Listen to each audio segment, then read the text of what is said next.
はいはい、皆さんこんにちは。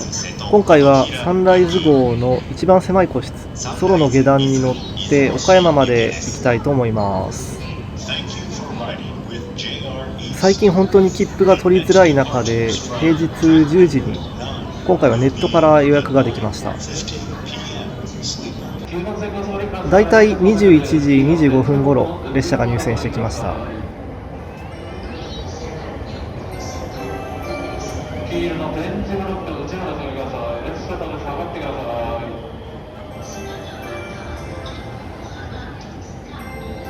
進行方向、前につないでいるのがサンライズ瀬戸、後ろがサンライズ出雲になります。今回私が乗車をしたのはサンライズ瀬戸でした。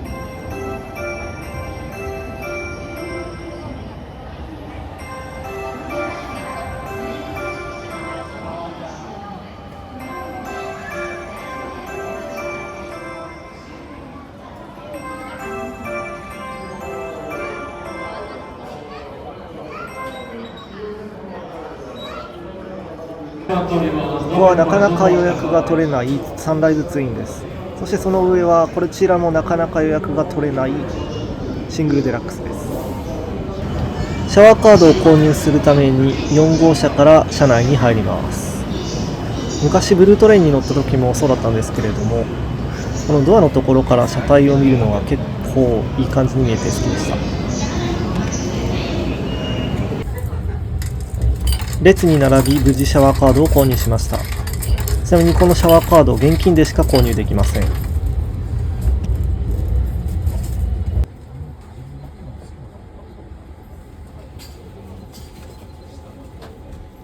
ソロがある3号車、外から見るとこんな感じです。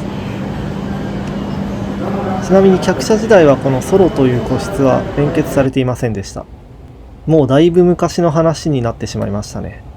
さてソロの下段、入り口は天井が高いですが、ベッドの上はかなり天井が低くなっていて頭を打ちそうでした。ベッドの幅は55センチ。見てわかる通りハンガー1個分ちょっとですね。こちらはシャワーカードです。いつも寝台列車に乗って思うんですけれども、このシーツがピシッと広げられているのって結構すごいですよね。車内には紙コップ、コンセント、空調の設備があって快適に過ごすことができます。入り口の近くであれば小さいスーツケースを置くこともできます。あとドアのところには鏡もあります。そして壁には車内案内が貼ってあります。寝台特急サンライズ瀬戸号およびサンライズ出雲号をご利用くださいましてありがとうございます。この列車は寝台特急サンライズ瀬戸号高松琴平行き、サンライズ出雲号出雲市行きです。止まります駅は横浜、熱海、沼津、富士、静岡、浜松、姫路、岡山です。岡山で切り離しを行います。サンライズのソロの下段は他の列車と目線がほぼほぼ同じになっています。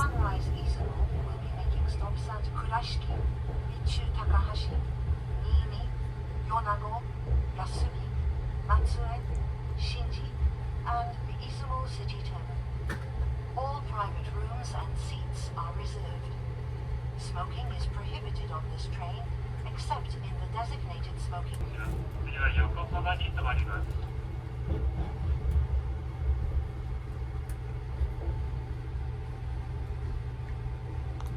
壁側にもたれて出発を待つことにしました。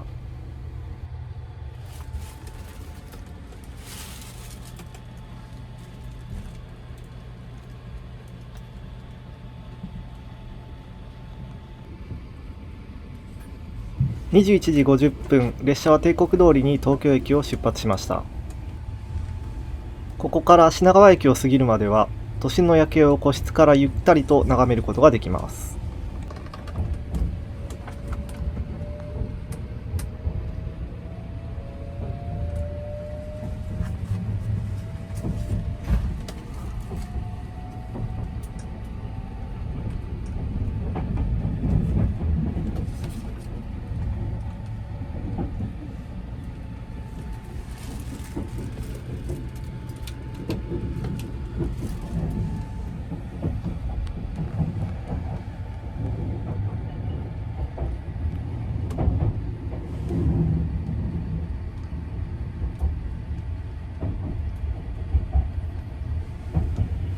列車は高萩行きの特急ときわとすれ違っています。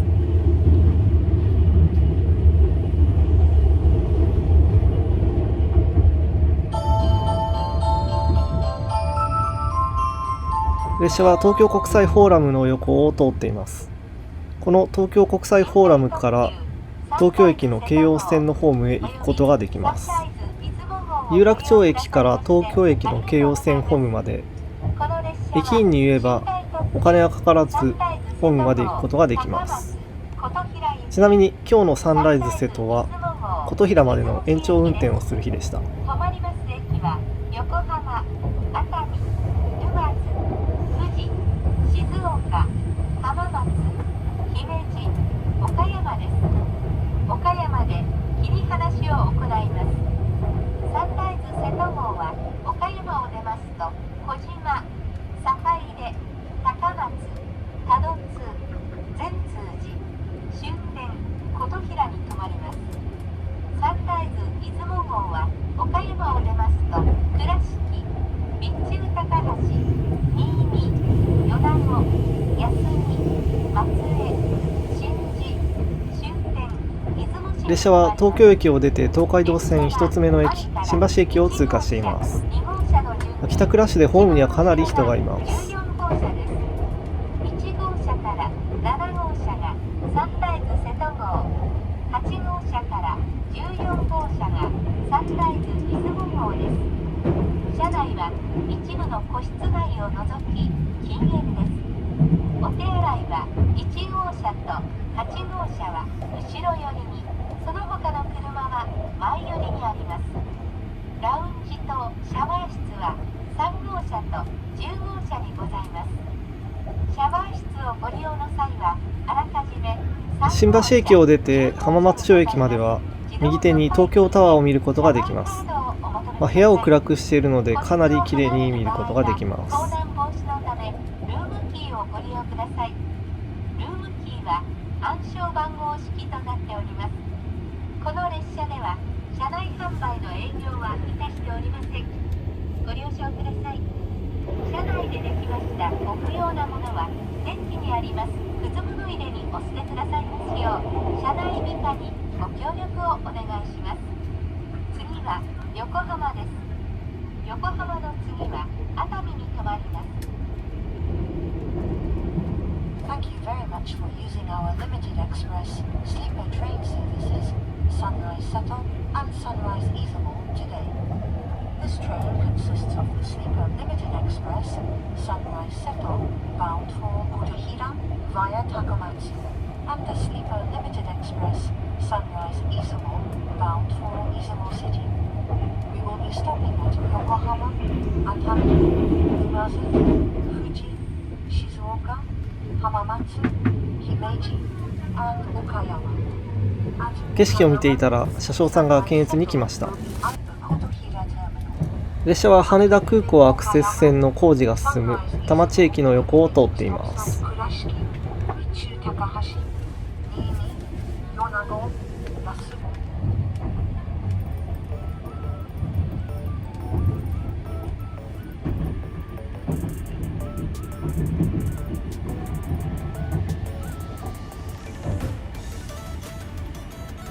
右手に見える車両基地はかつて品川運転所と呼ばれ、たくさんのブルートレインやそれを牽引する機関車が止まっていました。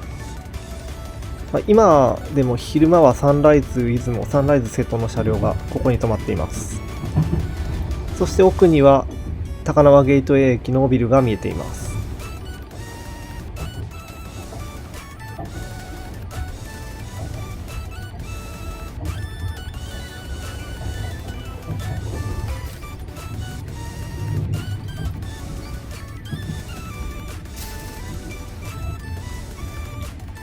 こうやって見ると高輪ゲートウェイ駅はかなり雰囲気のいい駅ですね。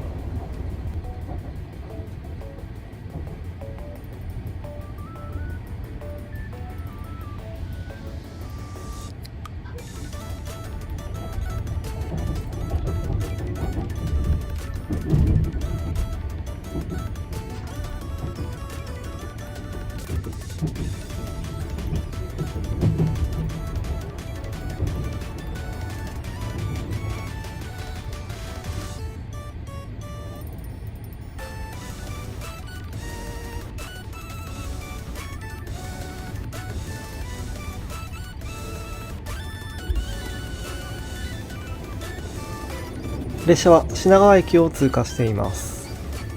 かつてはかなり臨時ホームが多かった印象ですが、上野東京ラインが開通してかなり雰囲気が変わったように思います。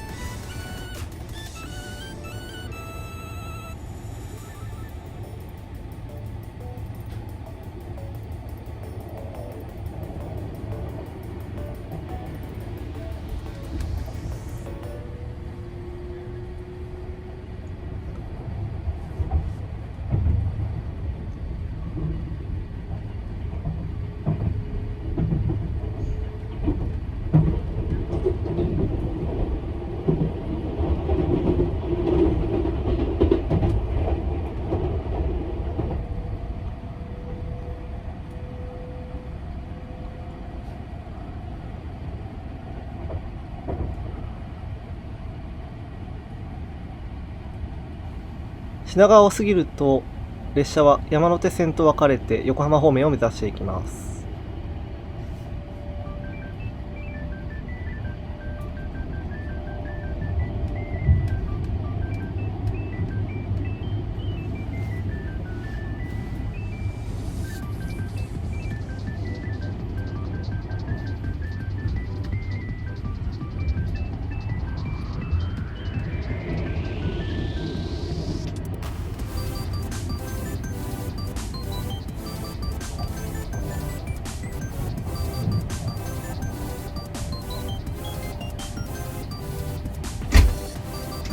暗くて分かりづらいですが、車窓には大正3年1914年に施工された旧大井町変電所が見えます。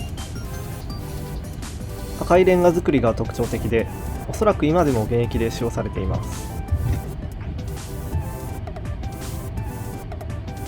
さてさて、右手に山手線の車庫が見えると、列車は大井町駅の隣を走っていきます。ここはまだ東京都品川区です。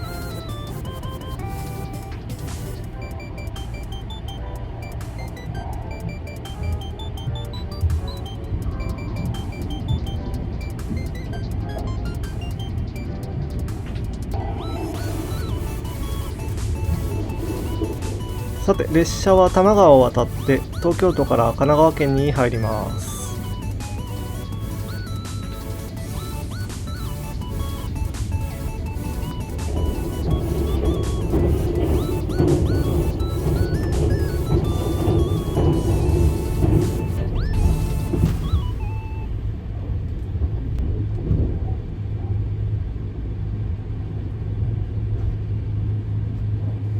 車窓にラゾーナ川崎が見えたところで、列車は川崎駅を通過していきます。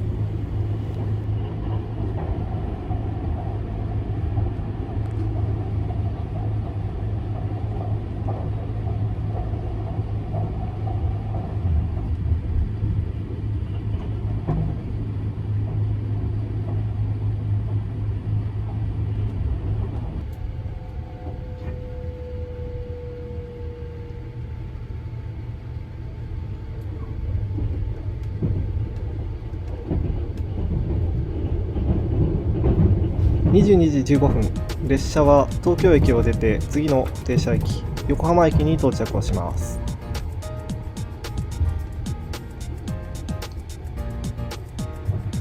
ちなみに横浜駅、乗り入れている鉄道会社が6社あって、これは日本で一番多い数になっています。ちなみに言えるかな？ JR 東急、相鉄、みなとみらい線、横浜市営地下鉄ブルーライン、こんなところかな。あと京急で6つですね。失礼しました。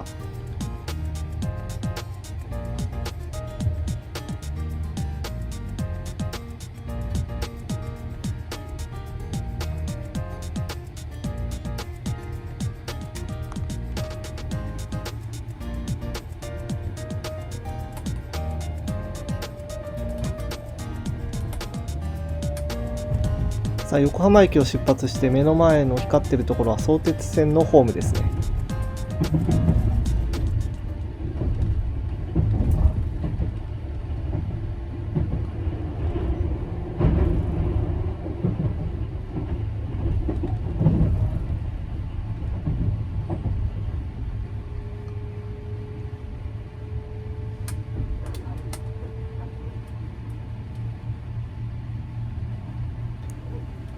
目の前には相鉄線の平沼橋駅が見えています。相鉄線に横浜駅を出て最初の駅になりますね。寝台特急サンライズ瀬戸号およびサンライズ出雲号をご利用くださいましてありがとうございます。こちらは並走する横須賀線の保土ヶ谷駅です。東海道線には駅はありません。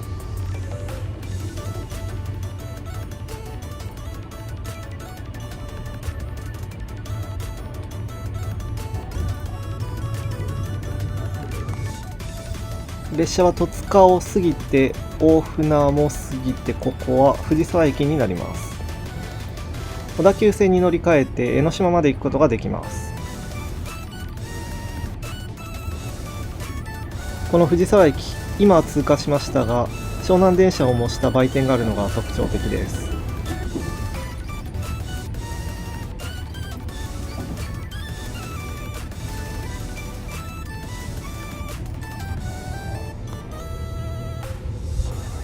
駅からアウトレットモールが見えるここは辻堂駅ですね。列車はかなりゆっくりこの駅を通過しています。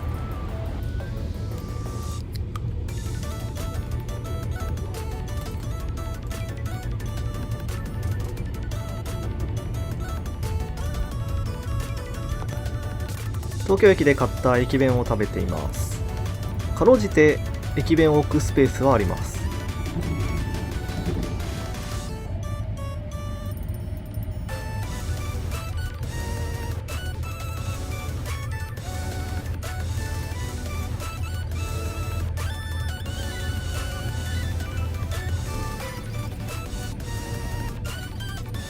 こちらは夜の相模貨物駅です。工場夜景好きな方にはたまらない感じでしょうか。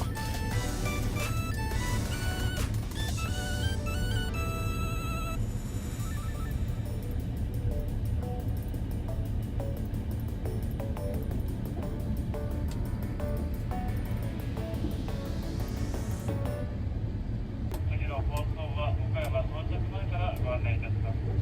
どうぞごゆっくりお過ごしください。ちょうど小田原駅を過ぎるところでお休み放送がありました。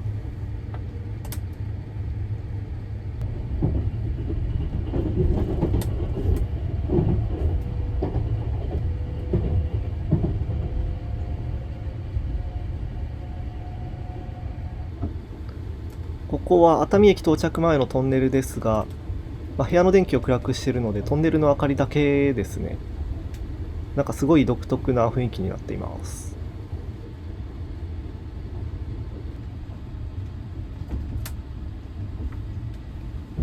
列車は23時23分、熱海駅に到着をします。隣には伊豆急の車両が止まっていました。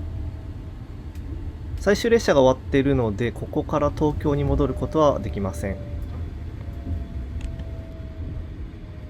止まっている伊豆急の車両、結構長いですね。もともとは東急で走っていた車両ですね。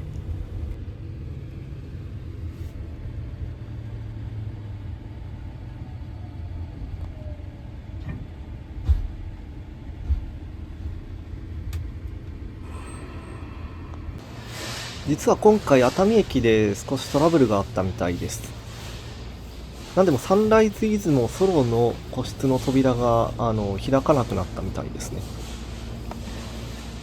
ショート動画にその時の様子をちょっと載せたんですけれども、乗客の方が閉じ込められてしまったみたいなんですが、消防が駆けつけて無事解決をしていました。乗っていた乗客の方も無事で何よりなんですが、やっぱりサンライズの車両は年季が入っているのかもしれませんね。結局熱海駅には50分から60分ぐらい停車をしていました。なので深夜の熱海で、駅のホームから車両を取ることにしました。やっぱりこの寝台列車っていうのは非日常感があってなかなかいいものだなと改めて外から見て思いましたね。ちなみに熱海駅には列車の編成表があって、そこにサンライズ瀬戸とサンライズ出雲も書かれています。これ結構珍しいんじゃないかなと思います。そして深夜の保線工事も始まりました。こちら今回乗車をしたサンライズ瀬戸1号車です。目の前、平屋のシングルがあります。こちら天井は高いですが台車の上なのでかなり揺れるみたいです。そして扉の横は2人でも利用ができるシングルツインです。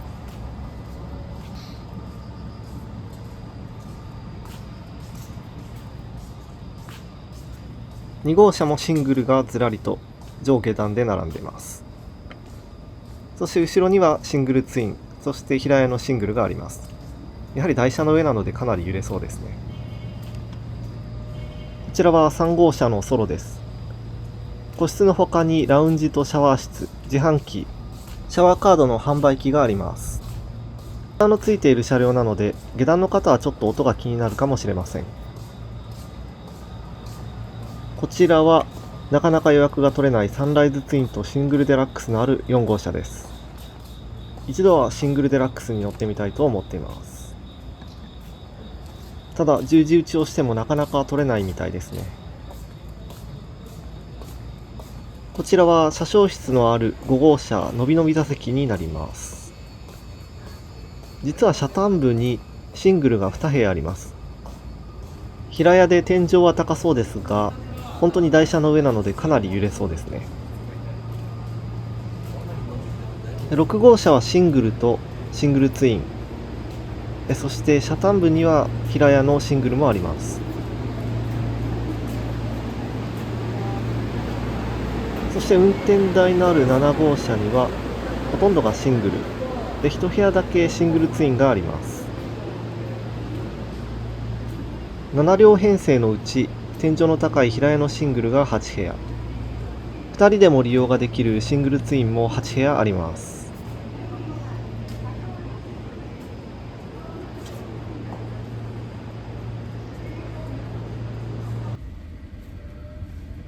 さてさて、およそ1時間遅れで列車は熱海駅を出発しました。さすがにホームには誰もいませんね。そしてここからは JR 東海の管内に入ります。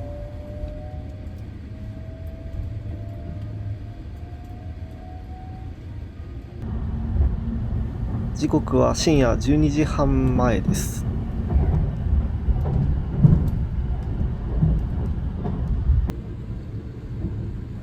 駅舎がレトロで雰囲気のあるここは沼津駅になります。 JR 御殿場線はこの駅から出ています。あとは平日夜の乗り得列車ホームライナーがこの駅から出ています。沼津駅も熱海駅の次のサンライズの停車駅ですが、乗る人はいるのでしょうか。列車は沼津駅を出発していきます。今回はこの駅を出てしばらくして寝ることにしました。列車も遅れてちょうど0時半を回ったところでした。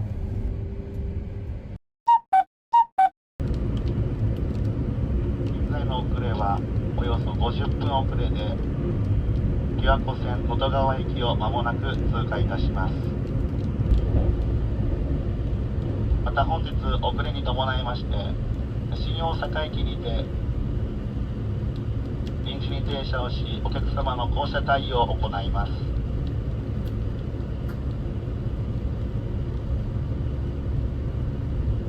岡山から広島・博多方面、新幹線ご利用予定のお客様、また各方面へ参ります特急列車乗り換え予定のお客様につきましては、新大阪駅で降車いただき、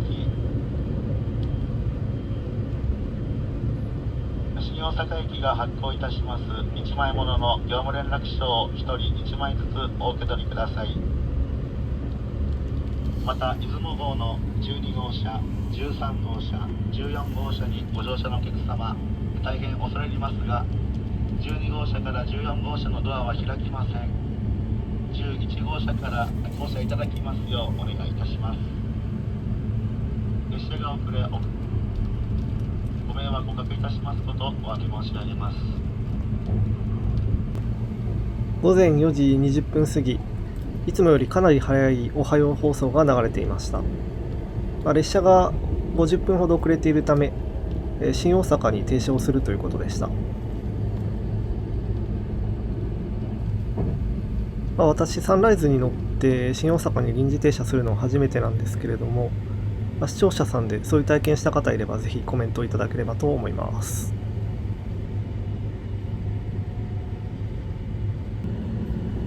列車は山科駅を通過しています。この駅には京阪と京都市営地下鉄も乗り入れています。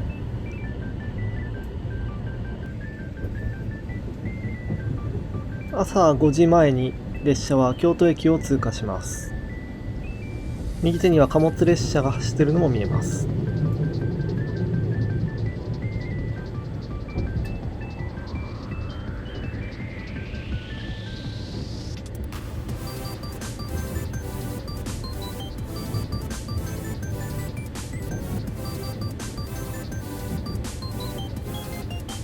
まだホームにそれほど人はいないですね。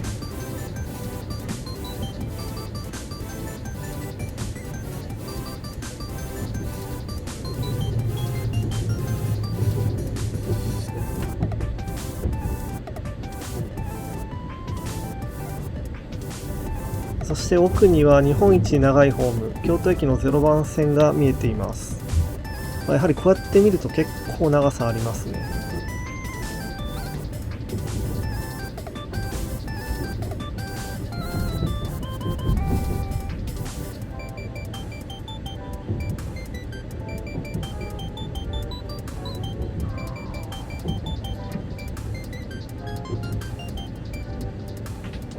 列車は早朝の京都を駆け抜けていきます。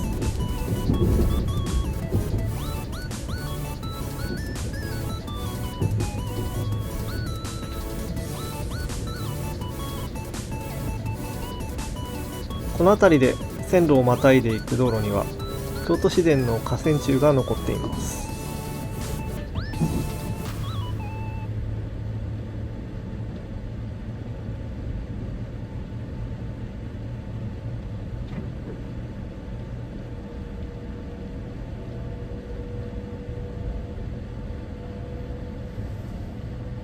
かなり分かりづらいですが、光がある方向には京都鉄道博物館があります。昼間だとかなり列車とかも見やすいんですけれども、この時間帯だと分かりづらいですね。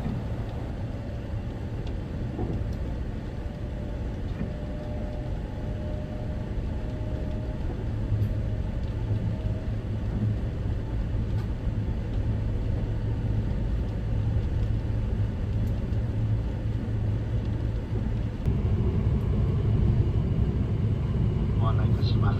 まもなく新大阪駅に到着いたします。新大阪駅出口は左側でございます。新大阪から新幹線お乗り換えのお客様、降りる準備をしてお待ちください。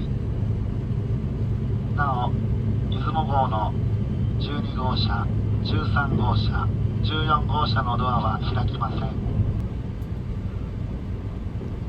新大阪から新幹線ご利用のお客様につきましては、上の階、一つ上の階、新幹線乗り換え口へとお越しください。駅係員が1枚ものの業務連絡書をお配りしております。車内アナウンスでもあった通り、新大阪駅に臨時停車をします。サンライズ出雲の一部のドアは開かないみたいです。時刻は朝の5時15分を回ったところです。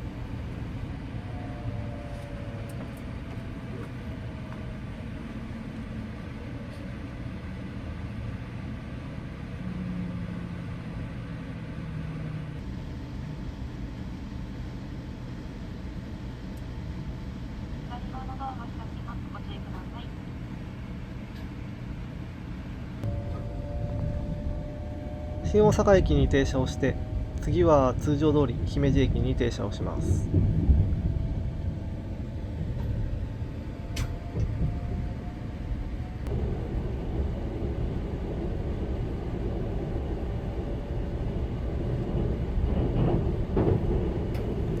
新大阪を出ると列車は淀川を渡って大阪の市街地へと入っていきます。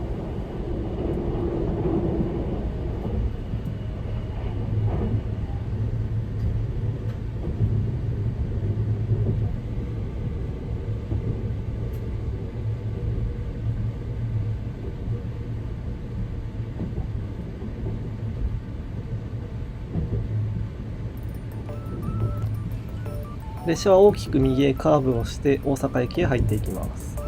右手は阪急が見えますね。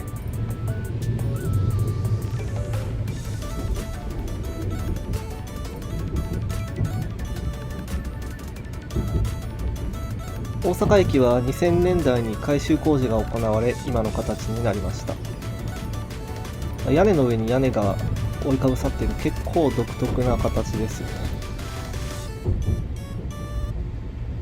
サンライズの下りは通過しますが、上り列車は午前0時を回って停車をします。繁忙期に運転をされる下りのサンライズ出雲91号はこの大阪駅に停車をします。過去にサンライズ出雲91号に乗った時の様子を配信してますので、よかったら見てみてください。今大阪駅に停車をしましたが、これは乗務員の交代の運転停車で乗客の乗り降りはできません。列車は大阪駅を出ると再び淀川を渡り西へと向かいます。東海道線は大阪付近で淀川を2回渡ることになります。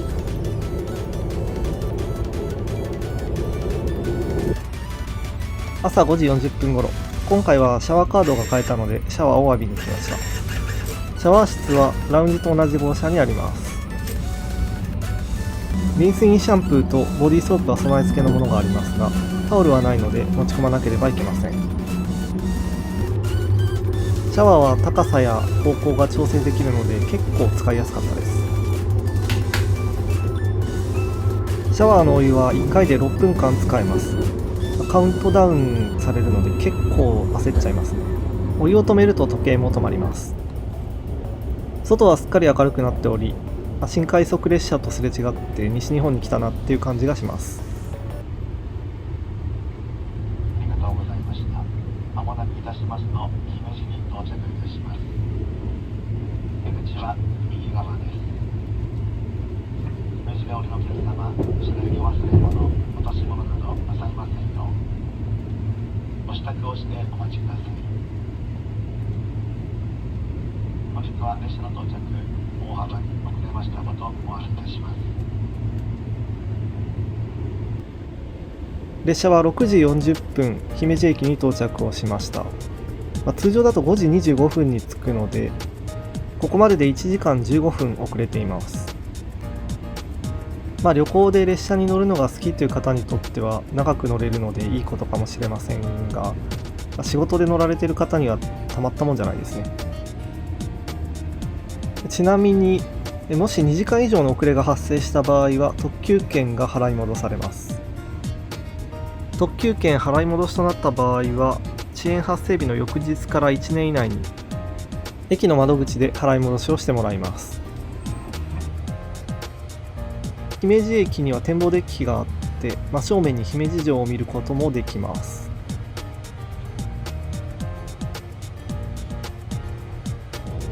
姫路駅を出ると山陽新幹線の高架をくぐります。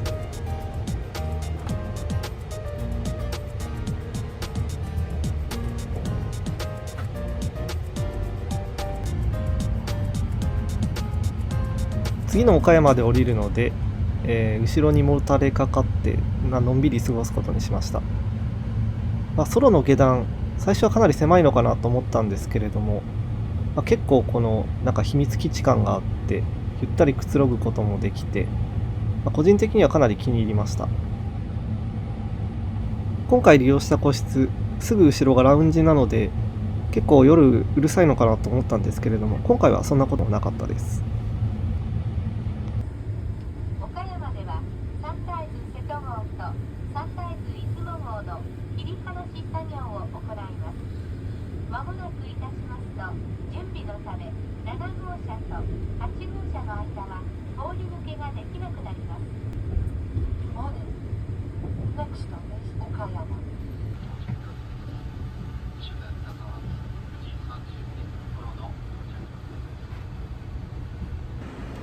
サンライズも登場してからかなり月日が経つので、室内もところどころ傷んでいるところが見られました。コンセント部分だったり扉は日に焼けちゃってますね。それでもやはり乗ると楽しめるのでこれからも末永く走ってもらいたいところです。赤穂線播州は大雪4番乗り場、津山線普通列車の津山行き9番乗り場です。大太郎線宗谷行きは10番乗り場から発車します。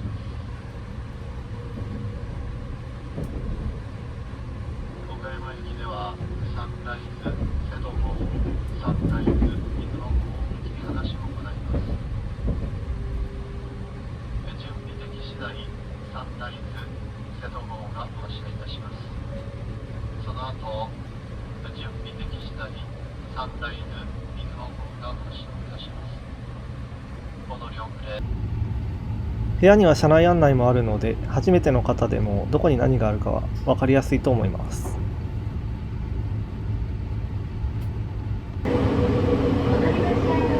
部屋番号を書いた車内案内もあります。ここは4号車、なかなか予約が取れないシングルデラックスとサンライズツインがあるところです。ここの扉から外に出ることにします。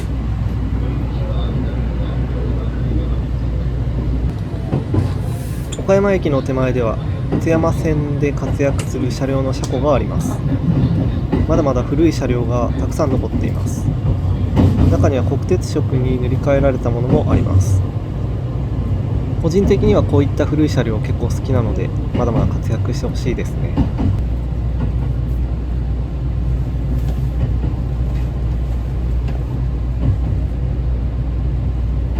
列車は約90分遅れの8時ごろ岡山駅に到着をしました。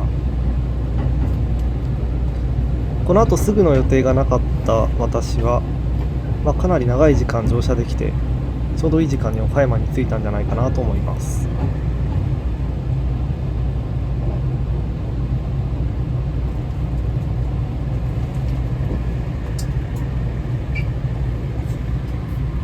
駅の出発案内は時系列がおかしいことになっています。引き続きご乗車なさらないようお願いいたします。また本日このため8時9分から5番乗り場岡山駅で切り離しを行い、サンライズ瀬戸は一足早く岡山駅を出発していきます。かなり人がいてびっくりしました。8番乗り場ご注意ください。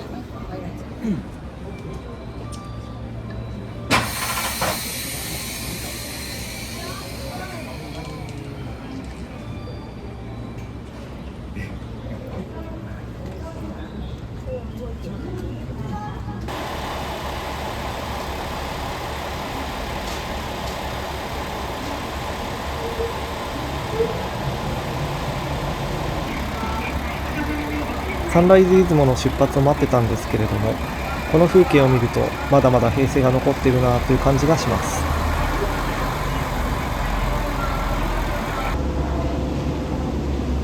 8時半ごろ、定刻の時間より1時間45分遅れてサンライズ出雲が出雲市に向けて出発していきました。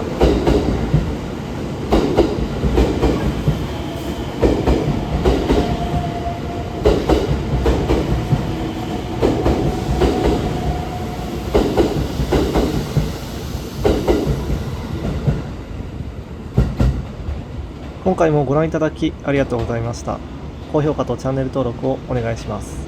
また次回の動画でお会いしましょう。